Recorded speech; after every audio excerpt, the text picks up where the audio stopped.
brutally.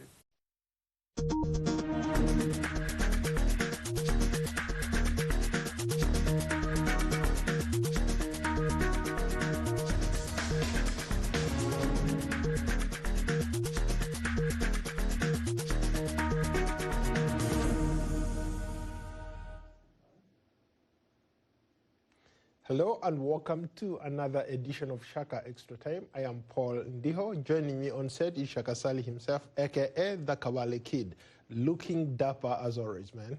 And what about you? Guess who is talking? Well, I'm just looking up to you. You are actually threatening so much that I may actually be tempted one of these days to pass on the baton. The younger generation, as they say. I'll humbly welcome that with open hands. You're looking good on the radar. Yeah, Shaka, thank you so much. A warm welcome to you, all our Facebook followers are watching us live. Shaka Extra Time is a show that comes to you every Tuesday. And today we'll be talking about, there's a lot happening on the continent, but I guess I will start in South Sudan, where the U.S. government has recalled its ambassador. Shaka, bring us up to speed. Yeah, well, personally, I do not see the significance of recalling its ambassador, with the exception, of course, of that the administration is concerned about the fact that up to now, there is no government of national unity in Juba. They keep postponing, and they have now extended, in fact, for another time, for about 100 days before they can come together and put in place a government that should be governing the Republic of South Sudan. So they are calling their ambassador for consultations, but we do not really have the information or specific information as to why they are doing that. If they had, however, decided to discontinue U.S. representation in Juba, that could have probably been a sort of different and some much more serious interpretation. The U.S. Secretary of State Mike Pompeo in a Twitter said that the U.S. was re-evaluating its relationship with South Sudan. You've covered this for quite a long time. You know the dynamics, you know the politics on the ground. What are the implications of such statements? Well, I think that if I were, for example, President Salva Kiir of South Sudan, I would obviously be very much concerned about the signal from Washington. Because you and I know that if it wasn't for the United States backing of the SPLM, the SPLO, you know as well as do that today we probably wouldn't be talking about the Republic of South Sudan. So the United States supported that process. It guaranteed that the process should be able to succeed to such an extent that South Sudan essentially split from the rest of Sudan, making Sudan no longer the single largest country in terms of territory or land on the African continent. Let's go to a quick comment here from Jonathan Tusime. Riek Machar is just a power-hungry fella who is causing Jubians to suffer endless war leading to starvation. Your take on that? Is Riek Machar a power-hungry guy, or you could make an argument both leaders maybe fall in the same pot? You know, as I often say, Paul, I respect the fact that everyone is entitled, or may be entitled, to their different type of opinion. But I don't think they are entitled to their different sets of facts. What are the facts? When you look at the situation on the ground, the last time I checked, the man who almost is permanent in terms of residence in Juba is not Dr. Riek Machar. It is Salva Kiir Mayardit. He is the president. He is, in fact, when you look at almost everything that we have been monitoring and following, he is the man probably that should be taking a much larger responsibility. He is the person who should be in a position sincerely to explain why these pieces are not coming together, why the dots cannot be connected, because there are two important things. One, it is making sure that you actually have areas where the respective armies, for example, go and operate from, cantonments. This has to be done, and the only way it can be done is for the president of South Sudan to provide the necessary funding so that that situation occurs. It is also something that is not a secret that as we talk, you do have new states in South Sudan which are contested. That has to be solved. The last time I checked, it has nothing to do with Riek Machar. Riek Machar, in fact, on the contrary, you remember some years ago, he actually went to Juba to be part of the national government or national arrangement. And what happens? He was run out of town. He actually ended up in the Democratic Republic of Congo. And from there, he ends up in Johannesburg, in South Africa, where reports suggested that he in fact was under house arrest, even though people who were concerned kept denying. So I think it takes more than simply that type of opinion. As a matter of fact, I think there is no political will that has yet been demonstrated really on the part of those people who are in charge in Juba.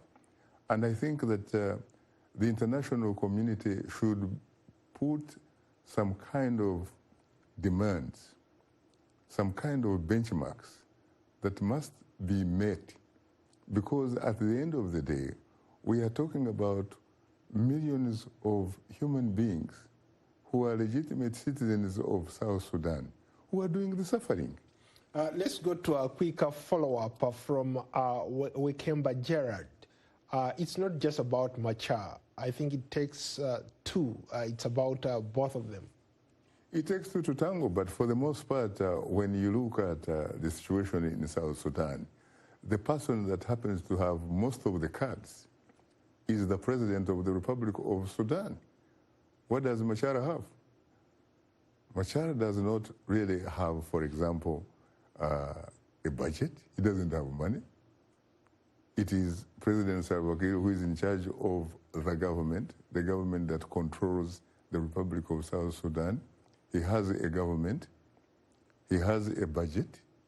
As a matter of fact, until recently, he was supposed to provide, I think, in the neighborhood of $30 million in order for the process to go on. Until recently, he wasn't able to do so.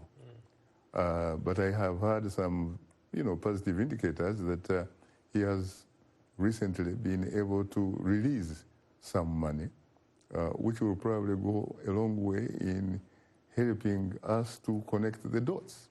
So I think that the issue of South Sudan should go beyond simply talking the talk. What kind of pressure do you think can be, maybe can bring these two guys to sit down and have some serious dialogue? Otherwise, people are just going to continue dying and dying. There is not so much that has been talked about in terms of imposing sanctions on these individuals in South Sudan. They have, as a matter of fact, the international community, on the contrary, has been able to hit some of the people around them. How about the top? Around them. Because the people around them, they are not the problem. The people on top, the president and his former vice president, I think those are the people who should be targeted. I think that there should be a situation where, for example, IGAD itself should say that unless and until you are able to do A, B, C, D, we are no longer going to do business with you as usual. I think if that were to happen, you could start seeing the train leaving the station. Let's do a quick follow-up from Wangoi Churchill, Nyirinda. South Sudan has warlords, not leaders. It's sad to see the self-proclaimed leaders turning the country into hell. Your take, Shaka. I think that we need to give them the benefit of the doubt. I think that we need to be a little bit patient. Let us allow them to come together and see what they do or what they don't do. I believe, for example, that no one is beyond redemption. Well, okay, I think that's a good segue to our next segment. Talking about redemption, the Ugandan president has, for the first time in a long time, said that he's going to spearhead a campaign to fight corruption. Is that part of the redemption we are talking about? I don't know that that adjective necessarily corresponds with what we are talking about when it comes to the issue of corruption and the kind of theater that is just about to happen. You're talking about a man who at one time, at least during the only time I have hosted him on Straight Talk Africa, and it is a very, very long time ago, I remember asking President Yoweri Museveni about corruption, about what it would take to remove, essentially, the really something that is most unhelpful, a scourge of sorts, really. And he said, you know, to do that was very simple, in his words, I remember, because he said, for example, the CID, which was part of the police, was going to up its kind of game. And he also said that he had appointed, for example, the Minister of Ethics and Integrity. He talked about appointing the Inspector General of Government. And he said that, that, in fact, the issue of corruption would be history in such a very short time. And yet, it seems to me that that really hasn't really happened.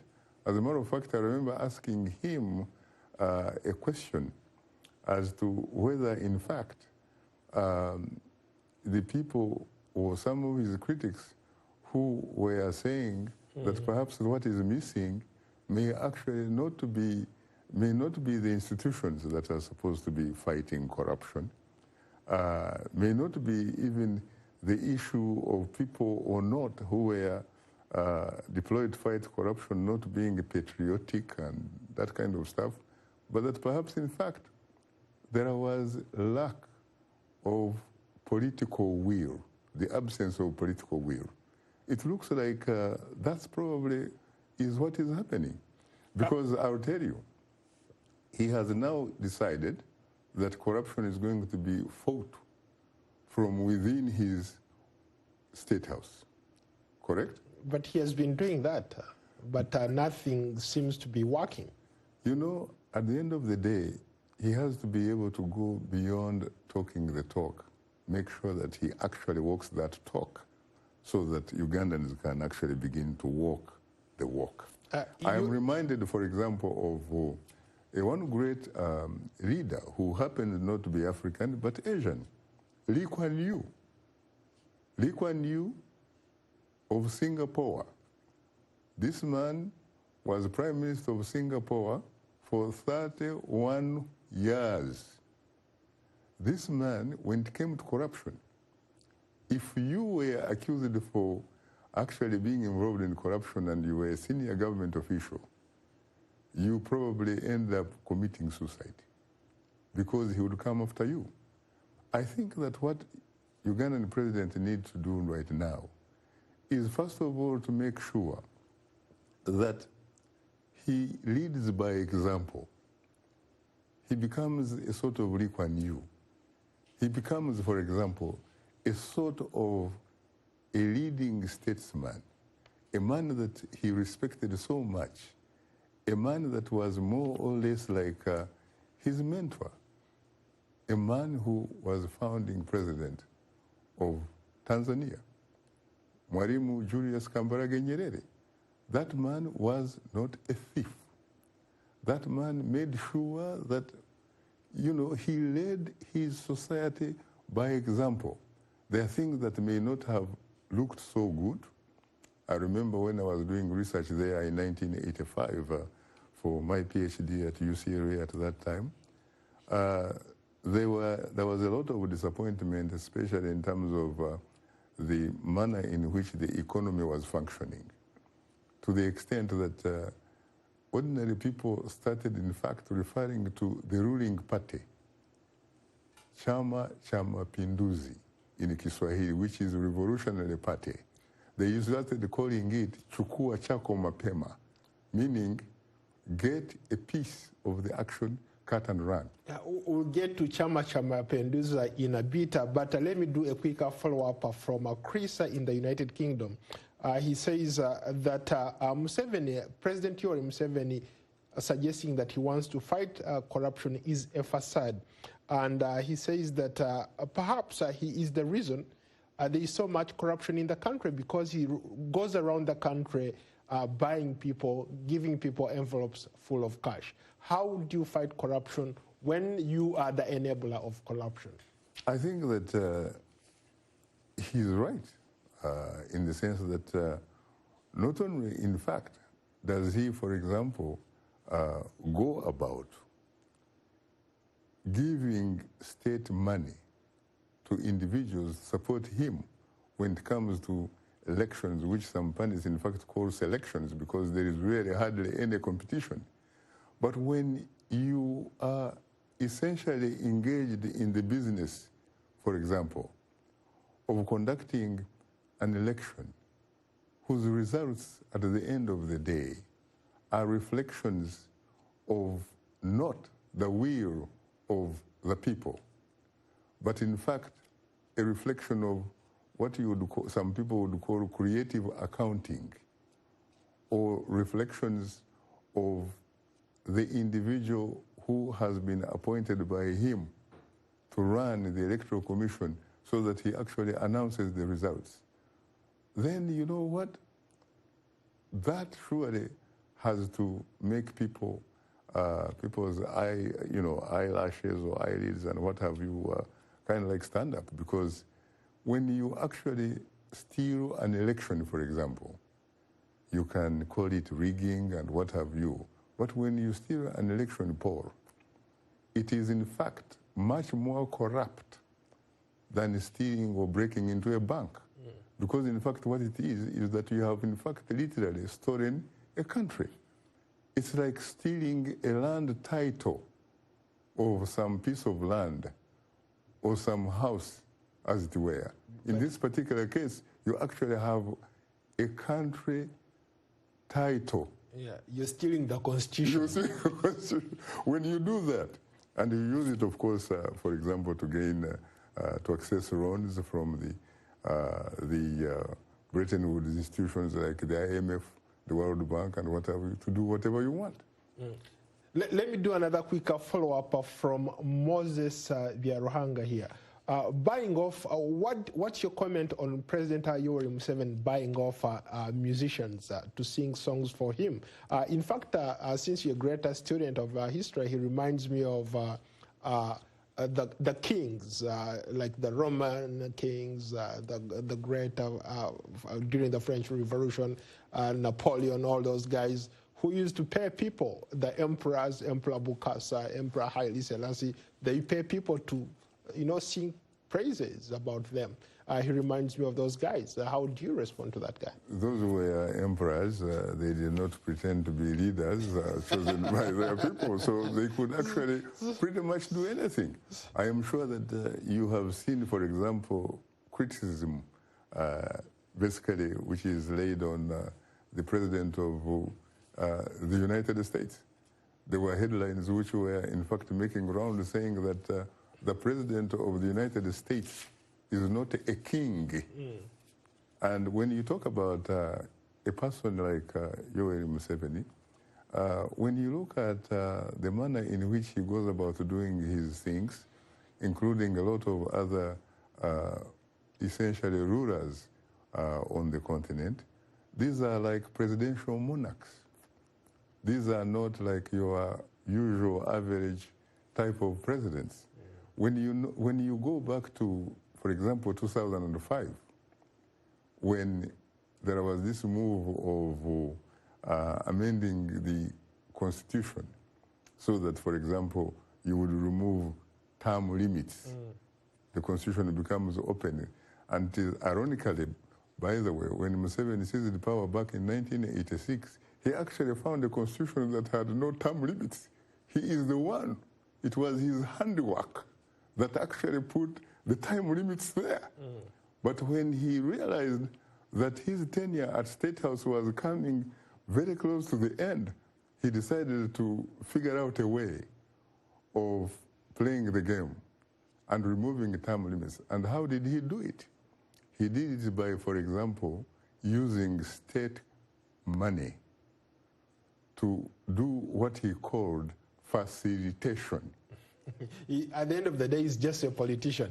But what do you make of the fact there are people, a lot of people actually in Uganda, who think that President Yoweri Museveni is such a nice guy, he's a remarkable guy, who is genuine when it comes to fighting corruption. He means it. I don't know who you are talking about. Everything I read about, for the most part, doesn't look like it belongs in that league about Museveni and corruption. And I think even he himself, as a matter of fact, has been talking about how corruption has really almost become uncontrollable.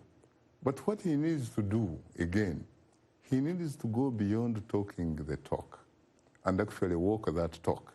And he can do that, for example, by making sure that he subjects some of his senior government officials. We're talking about ministers. We're talking about generals. We're talking about permanent secretaries and what have you. He makes sure that these people are apprehended for lacking the concept of participating in the counting, what is called accounting, really, accountability. For their riches. And take them through essentially due process. Let them go and actually face the law of the land so that we know that no one is either above the law or below the law. Everybody, including himself, the president, because the last time we checked, he is not a monarch. And Kenya has done it, it seems to be working. In fact, talking about Kenya, he should also adapt that example of using lifestyle audit. It is very easy. You can look at some of these people, for example, in Uganda. You can look at their salaries. You can look even at their allowances, for that matter. And you look at the kind of mansions that they live in. You look at the sort of farms that they have, or ranches.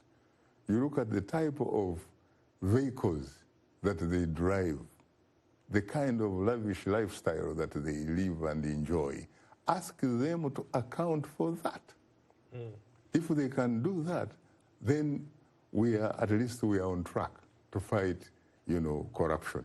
But otherwise, at the end of the day, it is just like theater, like Broadway. Yeah, very briefly, before we leave the issue of Uganda, let's go to Valentino Ariho. When should we see a handshake between the Ugandan ruling party and opposition parties, as we saw in Kenya, our neighboring country, so that the president can perform his duties peacefully? Is there a likelihood of something like that in the near future? But you see, the only way it can happen, it has to be initiated by two people, for example. In the particular case of Kenya, it was actually done because it was done because there are two people. It was President Uhuru Kenyatta and the legendary leader of Kenyan opposition, Raila Amolo Odinga. They were able to agree. They were able, therefore, to take an initiative.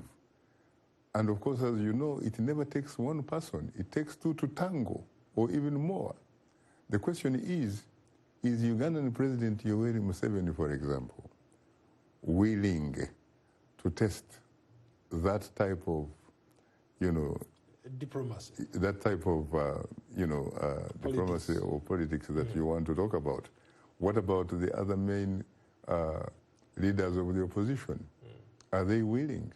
So it's a question of us perhaps appealing to them and telling them to put, for example, their personal interests on the side and make sure that they put the national interests above the selfish, parochial, personal interests, so that they can do that in the interest of the people of Uganda, who are, the last time I checked, close to 40 million people. Shaka, let's go to your favorite subject, Chama cha Mapinduzi, the CCM as it's commonly known. Just swept across the board, they won with 99%. And we are talking about Tanzania here, the ruling party winning with 99%. It looks like they're in good company. When you look at Rwanda, President Kagame won with 99% of the vote. In Ethiopia, it's 100%, no opposition. In Kenya, Uhuru Kenyatta won with 98%. So that's a good company. I would like to be part of that kind of company. You know, in Ethiopia, some in the Obama administration characterized the democracy there as perfect democracy. It was 100% because the EPRDF essentially monopolized all the seats in both the lower and the upper house of parliament or National Assembly. No opposition? Yeah, no opposition. Opposition, I think, was probably one person or that kind of stuff. Now, when you talk about Tanzania, you say it is more than 99. Why are you so shy? Why do you say more than 99? Why not 100%? So that it becomes perfect. But perfect score. Yes. But you know, even Jesus Christ, a man who arguably is one of the most beloved, the most celebrated, one of the most famous individuals, even he himself, Jesus Christ, would have problems getting that type of percentage. Maybe extend that to Muhammad too. Muhammad would also have the same problem. But Jesus Christ, you know, at least had people like Judas Iscariot, you know. There were those people that denied him and all that kind of stuff. So I honestly think that what we are seeing in some of those countries, including Tanzania, is very unrealistic. Because it almost suggests that the Berlin Wall perhaps did not actually fall after all. Because the Berlin Wall was like a signal of the one-party state culture. We thought that with the end of the Berlin Wall would be multi-parties, competition, that kind of stuff, that the political playing field would probably be leveled so that you could compete and have some type of election like happened in Ghana in 2008, where you had a photo finish between the late Professor John Evans Atta Mills and the current president, Nana Akufo-Addo. Unfortunately, we've run out of time. On that note, I thank you so much. It's been great. I look forward to hosting you on another edition of SHAKA Extra Time. Thank you. Until then, so long. I'm from Washington.